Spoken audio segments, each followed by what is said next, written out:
Inayos lang namin yung tent ng patay. Biglang may dumating na sasakyan, pumarada sa harap ng truck. Kinukuha yung susi. Nagtanong ako, sabi ko, bakit po? Kasi kukunin namin yung truck. Sabi ko, bakit po? Tiga Provincial Capital kami.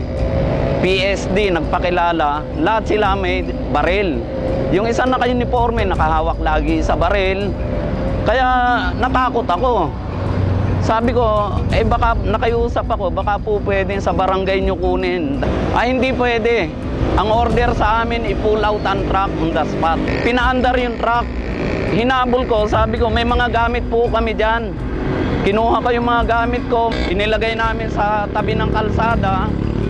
Nung in-start yung susi, iniwang kami para kaming kawawa ron sa tabi ng kalsada.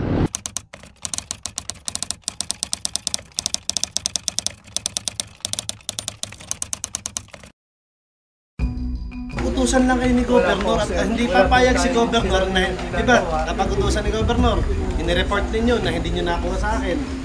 O ngayon, pinagalitan kayo ni Governor at ang order sa inyo, kunin ninyo sa akin. Gawin po natin sa tamang pamamaraan. Sabi ko kanina, hindi kayo share. Abogado ho ako, abogado yung tatay ko. Huwag nyo kaming takutin. Alam po namin, sir, yun. At yung mga baril nyo kanina, hindi nyo dapat dinadala rito. Ang baril ninyo, ang detail niyan, hanggang probinsya lang. Hanggang doon lamang sa Kapitolyo. Ha?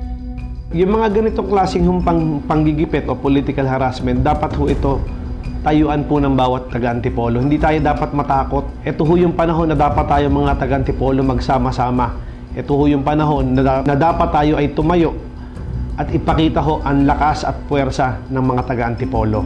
Huwag ho tayong matakot sa political harassment, huwag tayong matakot sa kanilang puwersa dahil mas malakas po ang puwersa ng mamamayan ng Antipolo.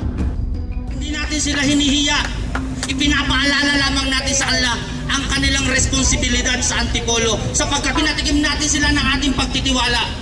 Nasa ating kamay ang paghatol ng kasaysayan.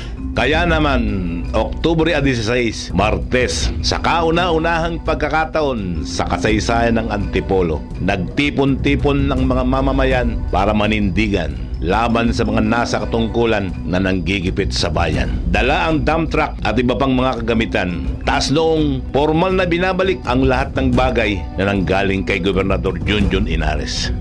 Mga bagay na binigay noon, mga bagay na binabawi ngayon na parang regalo dahil lamang sa pagtanggi na sumunod sa kanyang liderato. Mga bagay na binili mula sa pera ng mga mamamayan ng Antipolo.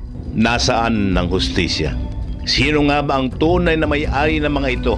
Ikaw ba? O ako? O ang mga mamamayan mismo? Ngulat na ang mga mamamayan. Hindi na mapapapi at matatakot.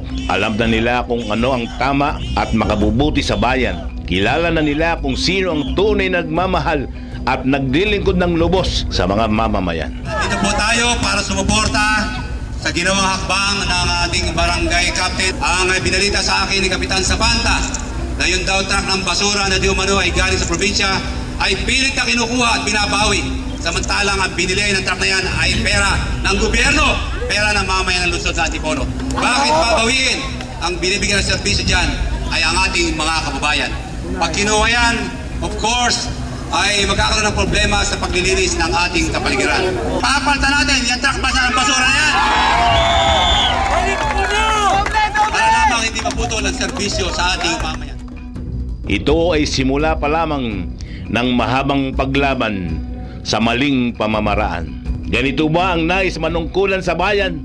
Babawiin ang isang bagay na kapagbibigay ginhawa sa mga mamamayan? Kung mahal mo ang Antipolo, nasa mga kamay mo ang pagguhit ng ating kasaysayan. Maninindigan ka ba o manonood na lang?